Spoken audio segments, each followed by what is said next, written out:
Aprender otro idioma y ser capaz de enseñarlo en las aulas son los objetivos principales con los que hoy arranca el curso en el Centro Aragonés de Lenguas Extranjeras para la Educación y del que ya forman parte 220 docentes de toda la comunidad.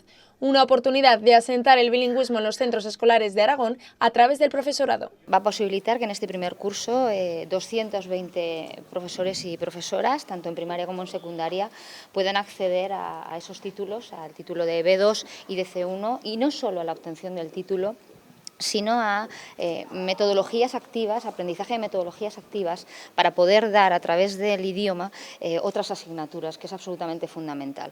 Por lo tanto, bueno, hoy es una buena noticia para la educación aragonesa porque iniciamos, desde luego, un camino sin retorno, que es esa apertura a nuestro sistema, a los idiomas de una manera más normalizada y sobre todo desde el pilar básico que es desde los docentes. En este curso se impartirán clases de inglés y francés y está previsto que el alemán se incorpore pronto a la oferta lectiva.